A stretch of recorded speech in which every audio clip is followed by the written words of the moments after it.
Good morning বন্ধুরা, সবুজ মঞ্চ চ্যানেলের পক্ষ থেকে তোমাদের সকলকে জানাই অনেক অনেক অনেক ভালোবাসা। আশা করি তোমরা সকলে খুব ভালো আছো, আমরাও কিন্তু ভালো আছি। আর এই দেখো, আমি সকালবেলাতেই ছাদে নিয়ে চলে এসেছি ঠাকুরের বাসন। আর আজকের ওয়েদারটা দেখো, একদম মেঘলা মেঘলা ওয়েদার, ভালো লাগে না। একবার গরম লাগছে, একবার ঠান্ডা লাগছে, একবার বৃষ্টি হচ্ছে, এই করেই কিন্তু প্রত্যেকটা মানুষের শরীর খারাপ হয়ে যাচ্ছে। আর সবুজকে যে কীভাবে রাখছি কি বলবো, কেন বেড়াতে যাওয়ার দিন প্রত্যেক দিন একটা একটা করে এগিয়ে চলে আসছে।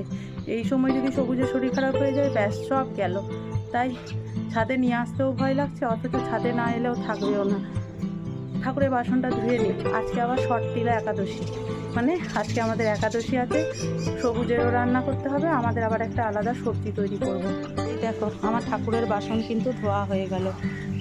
এই দেখো ছাদের অবস্থা, দেখো ওয়েদারের, আর ফুলগুলো দেখো ভালো লাগছে। এবার কিন্তু চন্দ্রমল্লিকা ফুলগুলো আস্তে আস্তে শুকিয়ে যাচ্ছে। এক গাছ ফুটেছিল, আর এই গাছটায় যে কি হয়েছিল জানি না, দেখো একটাও কুড়ি আসেনি। এই জাস্ট দুটো কুড়ি আমি দেখতে পাচ্ছি, কেন যে এরকম হলো বুঝতে পারলাম না। আর আমার এই গোলাপ গাছটা কিন্তু অনেক ফুল দিল জানো, এই দেখো অনেক ফুল দিল, এখনও কুড়ি আসছে। আর গাঁদাগুলোর তো কোনো কথাই হবে না জানো। যত্ন করার অভাবে আমি অনেক গাছ লাগাতে পারি না, কেননা সবুজকে দেখতে হয়, আবার স্কুল যেতে হয়। আর সবুজের বাবা একাই বা কত কী করবে, সবুজের বাবার উপর ছেড়ে দিয়ে তো আমি স্কুল চলে যাই, ওর পক্ষেও এত সম্ভব হয় না।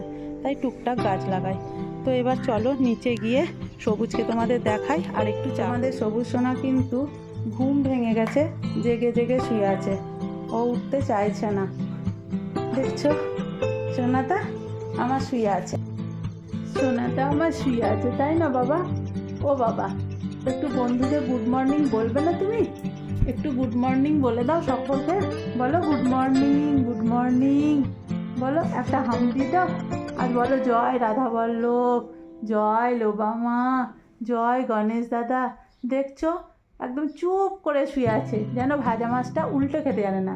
আর রাত্রেবেলায় ঘুমানোর আগে যত বদমাশি শুরু করে দেয়। ও শুয়ে থাকুক, আর আমি চাটা করি। আমার ওকে নিয়ে এত আদর করলে চলবে না, ঘড়ি কাঁটাটা দরদর দরদর করে দৌড়াবে। ওই দেখো ছাদে যাবো তাই বলছে। এই দেখো চা নিয়ে সবুজের কাছে চলে এলাম, একটু বসে সবুজের কাছে চাটা খেয়ে নিই, আর ওকে জামা প্যান্টটা পরিয়ে দিই। বাবান ওরকম করতে নেই, তো ওকে জামা পরিয়ে দিই আর আমি চাটা খেয়ে নিই। দেখছো কত বদমাশি করছে, ঘুম থেকে উঠে থেকে জামাগুলো রেখেছি, দেখো জামা সোয়েটার ওর বাবা পরাতে এলো, ওর বাবার কাছে কিছুতেই করলো না, আমাকেই পরাতে হবে। কিন্তু করবো কি, এদিকে সবজিও কাটতে হবে, 8টা বেজে গেছে, স্নান করতে হবে, পুজো করতে হবে, স্কুল যেতে হবে, কোন দিকটা যে সামালবো জানি না। তো চলো সবুজকে জামাটা পরিয়ে নিই আর চাটা খেয়ে নিই। সবুজকে একদম জামা সোয়েটার সব পরিয়ে দিলাম, এবার ওকে মুখ ধোয়ানো হবে। ওর বাবাই মুখ টুকগুলো ধুয়ে দেবে, ও ছাদে যাবে বলছে, আর আমি ততক্ষণে এই ঘরে বিছানাটা ঝেড়ে নেবো আর রান্নাটা একটু করে নেব। এই দেখো এই রুমের বিছানা ঝাড়া হয়ে গেল, জানলাগুলোও সব খুলে দিলাম, যেহেতু শীতটা একটু কমে গেছে তাই জানলাগুলো সব খুলে দিলাম। বালিশগুলো আর টিফানে ভরলাম না, এই রেখেই দিলাম, দুপুরে আবার শোবে তো। আর ওইদিকে আলু ভাজা বসিয়ে দিয়েছি, এই দেখো কড়াইয়ে আলু ভাজা হচ্ছে, এবার সবজিটা কেটে নেব। এই ঘরেও কিন্তু বিছানা একদম পরিষ্কার করে নিয়েছি, জানলা খুলে দিয়েছি। আর এই পেছনের জানলাটা খুলতে পারছি না জানো তো, একটু ঝাড়তে হবে, অনেকদিন বন্ধ ছিল তো, ঝুল টুল পড়ে গেছে হয়তো, যেহেতু ওই কি বলে নেট দেওয়া আছে বাইরের দিক দিয়ে, জানলাটা ঝাড়তে হবে তবেই খুলতে পারবো। তো দেখি ছুটির দিনে ওগুলো সব করবো। আচ্ছা শরীরটা খুব একটা ভালো নেই জানো তো, ভীষণ পায়ে কোমরে ব্যথা করছে, কিন্তু কোমরে পায়ে ব্যথা করলেও তো বসে থাকলে হবে না, কাজগুলো করতেই হবে। তো সবজিগুলো কেটে নিই, আলু ভাজাটা প্রায় হয়ে গেল, আর সবুজকে ওপরে ওর বাবা খাবার নিয়ে তৈরি করে দিলাম ওর বাবাকে। দেখো চুলটা দুপাশে বেনি করা ছিল, চুলটা খুলে নিলাম, এবার স্নান করতে যাব।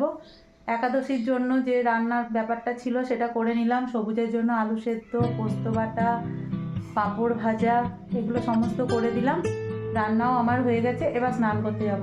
সবুজকেও ছাদ থেকে নিচে নামিয়ে নিয়ে চলে এসেছি, কেন বলো তো, একটুও রোদ নেই, মেঘের অবস্থা যা তা খারাপ। কালকে তো একবার ওই 1:30 নাগাদ বৃষ্টি হলো, তো এইরকম ওয়েদারে খুব শরীরটা খারাপ হয়ে যাওয়ার প্রবণতা, তাই সবুজকে নিচে নামিয়ে দিলাম।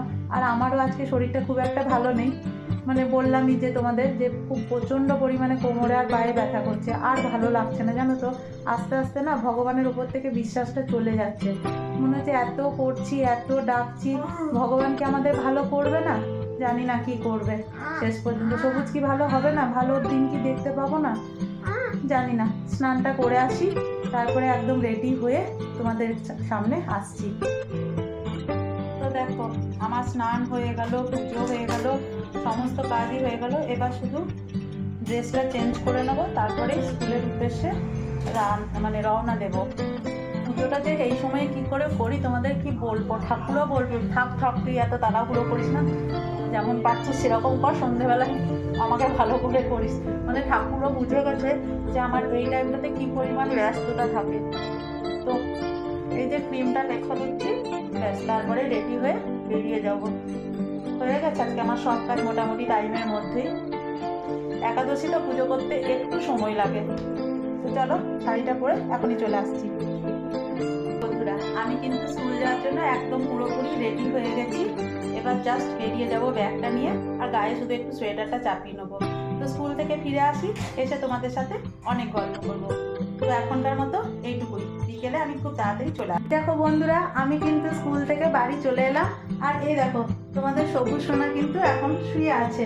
এবার স্কুল থেকে এলাম, শাড়ি জামা কাপড় ছাড়বো, হাত পা ধোবো, ঘর ঝাঁট দেবো, আজকে অনেক কাজ আছে, তো কাজগুলো করে নিই। আর ওই দেখো ও কিন্তু বলছে ঘুরতে যাবো ঘুরতে যাবো।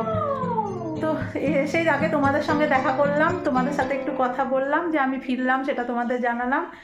আর আজকে যেহেতু একাদশী কিছু তো খাইনি, সেই একটু ফল জল খেয়ে আছি, তো একটু চা খাবো আর হাত পা মুখগুলো একটু ধোবো, তারপরে তাড়াতাড়ি কাজ করে সন্ধে জ্বালতে হবে। তো চলো কাজগুলো একটু করে নিই, আর বাবান ততক্ষণে একটু শুয়ে থাক। আর ঘরগুলোর যে অবস্থা হয়ে আছে তোমরা জানোই, স্কুল থেকে ফিরে আমাকে সমস্ত কিছু গোছাগুছি করতে হয়। তো গুছিয়ে নিয়ে আবার তোমাদের সামনে চলে আসবো। তো এলাম তোমাদের বললাম, এবার ঘরটা ঝাঁট দেবো, টেবিল পরিষ্কার করলাম, তারপরে ওই একাদশীর যে বাসনগুলো পড়েছিল, একাদশীর বাসনগুলো তো আর যিনি আমাকে হেল্প করেন তাকে দিয়ে ধোয়াই না, ওগুলো নিজেই ধুই। তো সেগুলো ধুলাম, চায়ের সসপ্যানটা ধুলাম, এই সমস্ত কাজগুলো করলাম। এবার শুধু ঘরটা ঝাঁট দেবো। তো আর ভালো লাগছে না জানো, আমি আর সত্যি একদম পেরে উঠছি না, আমার খুব বিরক্ত লাগছে। এই স্কুল থেকে আসি, এসে এত কাজ করতে হয়, শরীরটা কিন্তু আর দেয় না। আর শরীরটা সব থেকে বেশি কখন সাথ দেয় জানো, যখন মনটা সাথে থাকে। কিন্তু মনটা তো সাথে থাকে না। হয়তো তোমরা ভাববে আমি নেগেটিভ কথা বলছি, তা নয়। আসলে কি বলো তো, ভগবানের ওপর না আস্তে আস্তে বিশ্বাস উঠে যাচ্ছে আমার। আমি আর পারছি না। সেই 2010 সালের ডিসেম্বর মাসে যখন সবুজ হয়েছিল, তখন খুব খুশির মুহূর্ত ছিল, চাকরি পেয়েছিলাম, সবুজ যে জন্ম হয়েছিল ভীষণ খুশি। কিন্তু সবুজ জন্মানোর সাথে সাথে তার বুঝতে পারিনি যে আমার সন্তান এইরকম একজন বিশেষ চাহিদা সম্পন্ন শিশুতে পরিণত হয়েছে। তো তারপরে থেকে অনেক ভেবেছিলাম, যখন 1 বছর বয়স থেকে যখন বুঝতে পারলাম যে সবুজ এরকম হয়েছে, তাও ভেবেছিলাম ভগবানের উপর বিশ্বাস রেখে যে হয়তো সবুজ ঠিক হয়ে যাবে। 5 বছর 6 বছর অবধি অপেক্ষা করলাম। আজকে সবুজের 11+-এরও বেশি বয়স হতে চললো, কিন্তু সবুজ এখনও সুস্থ হলো না। হয়তো অন্যান্য বাচ্চাদের থেকে সবুজ অনেকটাই সুস্থ, কিন্তু প্রত্যেকটা মা বাবাই তো চাই বলো তার সন্তান একটু হাঁটুক, কথা বলুক। তাই ভগবানের উপর প্রচুর বিশ্বাস রেখেছিলাম যে হয়তো সবুজ পারবে, ভগবান হয়তো আমাকে সাথ দেবে। কিন্তু সত্যি ভগবান আমাকে জানি না কতদিনে আমার স্বপ্ন পূরণ করবে কি না। তাই ভগবানের উপর ধীরে ধীরে কিন্তু আমার বিশ্বাসটা উঠে যাচ্ছে। যদিও আমি সমস্ত কিছুই করি, কিন্তু ভগবানের উপর বিশ্বাসটা আমার আর থাকছে না। আমি মানসিকভাবে প্রচণ্ড শক্তিশালী, কিন্তু আমার মনটা না যত দিন যাচ্ছে তত আমার ভেঙে যাচ্ছে। আমি আর পেরে উঠছি না। সমস্ত কিছু করছি, ঠিক আছে, করতে হচ্ছে, হাসি মুখে সমস্তটাই মেনে নিচ্ছি, কেননা আমি যদি শক্ত না থাকি তাহলে সবুজ বা সবুজের বাবা আরও পুরোপুরিভাবে ভেঙে যাবে। তাই তোমাদের সামনে, সবুজের সামনে, সবুজের বাবার সামনে আমি সবসময় হাসি মুখে সমস্তটা করি। কিন্তু আমারও তো একটা মন বলে জিনিস আছে বলো, আমি সেই দুঃখটা কার কাছে প্রকাশ করব? অনেক সময় ইমোশনালি আমি তোমাদের কাছে বলে ফেলি। তাই আজকে বলে ফেললাম যে আমার ভগবানের উপর বিশ্বাস চলে যাচ্ছে। যে একাদশী করছি, অমাবস্যা করছি, পূর্ণিমা করছি, ঠাকুরকে এত ডাকছি যে আমাকে বিশেষ কিছু তোমাকে দিতে হবে না, টাকা পয়সা আমি চাই না। শুধু সবুজকে তুমি 2 পায়ের ওপর ভর দিয়ে যেন হাঁটতে পারে, কারণ আমাদের তো বয়স হচ্ছে, আমরা আর কতদিন করব বলো। তো এইটুকুই আমি চাই ভগবানের কাছে, যে ভগবান তুমি শুধু আমার সবুজকে একটু হাঁটিয়ে দাও, কেন শেষ জীবনে ওকে কে দেখবে? জানি ভগবান যখন পাঠিয়েছে ভগবান দেখবে, কিন্তু তবুও মায়ের মন তো বলো, এটাই তো চাই বলো। তো এই দেখো আমি কি করলাম, ওই রুমটা ঝাঁট দিলাম, এবার এই রুমটা চলে এসেছি ঝাঁট দিতে। তোমরা হয়তো ভাববে দূর থেকে দেখে মনে হয়, কিংবা আমি আগেও ভাবতাম যে যারা সার্ভিস করে তাদেরকে হয়তো বাড়িতে এসে আর কিছু করতে হয় না, কিন্তু আমার মতো যারা মহিলারা আছে তাদেরকে কিন্তু অনেক কিছুই করতে হয়, ঘরের সমস্ত কাজ করতে হয়। আর বাড়িতে যদি সবুজের মতো একটা করে ছেলে থাকে, ব্যাস তাহলে তার লাইফ হয়ে গেল। আর দেখো টিভিতে কি সুন্দর গান বাজছে, এই দেখো এই গানটা দেখছি আর একটু নাচতে নাচতে কাজগুলো করছি, তবে না এনার্জি পাবো না। দেখো সবসময় আমি দুমড়ে মুচড়েই থাকি, এই আনন্দ করতে করতে কাজগুলো করি বলে কিন্তু আমার আর কিছু মনে হয় না। মানে জীবনটাকে না আমি উপভোগ করার চেষ্টা করি। দুঃখ তো থাকে, কিন্তু দুঃখটাকে যখনই আসে একটু বলে নিই, একটু রাগ করে নিই বা একটু দুঃখ প্রকাশ করে নিই, তারপরে আবার আমি নিজেকে ঠিক করে নেওয়ার চেষ্টা করি। মানে আমি যদি এনার্জি না রাখি তাহলে কিন্তু ওরা ভালো থাকবে না।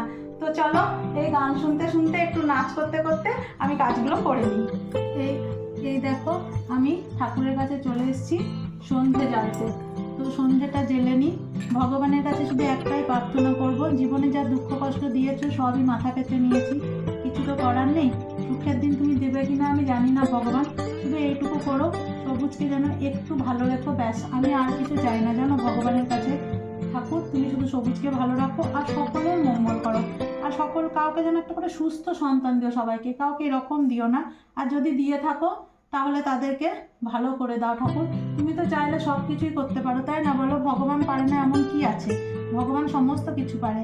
তাই ভগবানের কাছে প্রার্থনা করি, ভগবান সবুজকে ভালো করে দাও, সকলকে যাদের রোগ জ্বালা আছে সকলকে মুক্ত করে দাও, ভালো করে দাও, সবার জীবন যেন ভালো করে আনন্দ করে কাটে, এইটুকুই ভগবানের কাছে চাওয়া, তাই না? মোটা ভাত কাপড়ের অভাব হবে না, জীবন যখন দিয়েছে তখন ঠিক ভাত কাপড় জুটে যাবে, কিন্তু সবার শরীরটা যেন সুস্থ থাকে, এইভাবে যেন চালিয়ে দিতে পারি। শুধু মনে একটু শক্তি দাও আর সাহস দাও, আর কিছু চাই না তোমার কাছে ভগবান। ভগবানের আরতিটা করে নি। হরে কৃষ্ণ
যেহেতু আজকে শর্তিলা একাদশী, তাই আমি এই একাদশী মাহাত্ম্য ব্রতকথা বইটা একটু পড়ে নিই, তারপরে তোমাদের সঙ্গে আবার কথা বলবো। শর্তিলা একাদশী, মাঘ মাসের কৃষ্ণপক্ষের শর্তিলা একাদশীর মাহাত্ম্য ভবিষ্যত্তর পুরাণে বর্ণিত আছে। যুধিষ্ঠির মহারাজ বললেন, হে জগন্নাথ, মাঘ মাসের কৃষ্ণপক্ষের একাদশী তিথির নাম কি, বিধি বা কি, এবং তার কি ফল সবিস্তারে বর্ণনা করুন।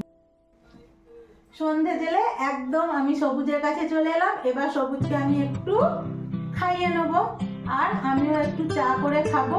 ভগবানকে যা বলার বললাম, মানে আমি ভগবানকে একটু রাগটা হলে যা তা বলে দিই, আবার ভগবানের কাছে ক্ষমাও চেয়ে নিলাম। ভগবানকে বলবো না তো কাকে বলবো বলো? তিনিই তো আমাদের অভিভাবক, তাই না? সমস্ত মনের দুঃখ কষ্ট সমস্ত কিছু ভগবান কাছে বললাম। এবার সবুজকে খাইয়ে নিয়ে চা খেয়ে আমি রাত্রেবেলার জন্য সাবুর খিচুড়ি করবো, সেই সাবুর খিচুড়িটাও বাবান খাবে। তো আজকের ভিডিওটা এটুকুই থাক। যদি আমার ভিডিও ভালো লাগে তাহলে অবশ্যই একটা লাইক, কমেন্ট আর শেয়ার করে দিও, আর চ্যানেলের প্রথম দর্শক হলে একটা সাবস্ক্রাইব করে দিয়ে সবুজ মমস চ্যানেলের পাশে দাঁড়াও, অর্থাৎ আমাদের পরিবারের পাশে দাঁড়াও। ঠিক আছে, আজকের মতো এখানে টাটা, গুড নাইট, শুভরাত্রি।